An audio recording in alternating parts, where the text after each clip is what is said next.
za hizo mauti, lakini pia namna ya kuzikwepa hizo mauti. Bwana Yesu asifiwe sana.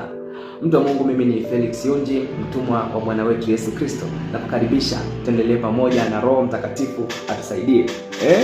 Kuna mtu anafurahi kwa sababu anasikia kuna njia ya kukwepa mauti, anatamani aishi bila kufa.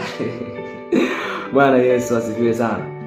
Tuangalie kwa kwanza kusoma katika kitabu cha Warumi ile sura 6 mstari wa 23. Bwana Yesu asifiwe. Neno la Mungu linasema, kwa maana mshahara wa dhambi ni mauti, bali karama ya Mungu ni uzima wa milele katika Kristo Yesu Bwana wetu. Nilianza kwa kusema kwamba kuna mauti aina mbili. Bwana Yesu asifiwe sana. Mauti ya kwanza ni mauti ambayo inampata kila mwanadamu, kila mtu. As long as umezaliwa na mwanamke, hiyo mauti inakuhusu. Bwana Yesu asifiwe sana.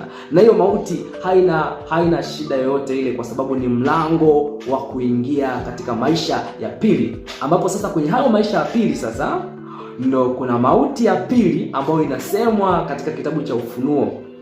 Kuna mauti ya pili huko ambayo inasemwa katika kitabu cha Ufunuo kwamba wote ambao majina yao hayakuandikwa katika kitabu cha uzima wa milele, katika kitabu cha mwanakondoo, wao walitupwa katika ziwa la moto.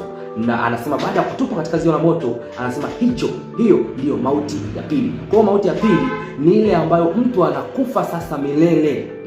Yaani ukishakufa hapa, kwa sababu umeishi kwa muda mfupi, sasa unaingia kwenye maisha ya milele, ambayo maisha hayo ya milele haufi.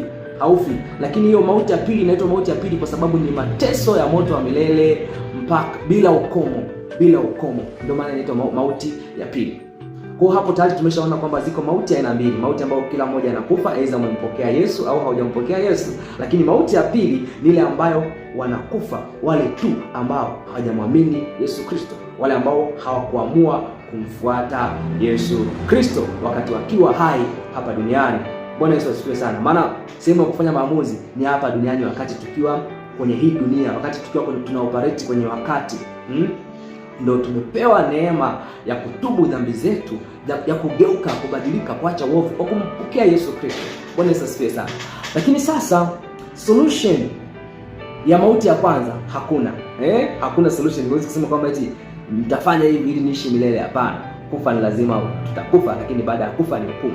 Lakini solution ipo kwenye namna au njia ya kuikwepa mauti ya pili, kama jinsi ambavyo imeandikwa, kwa maana mshahara wa dhambi ni mauti. Maana yake ni kwamba kila mtu ambaye amezaliwa ana dhambi, kwa sababu dhambi ni asili ya mwanadamu tangu baba yetu Adamu alipofariki. Maana yake kila mwanadamu anazaliwa katika hali ya dhambi. Ndio maana Yesu hakuzaliwa na damu ya baba, kwa sababu baba ndio ambaye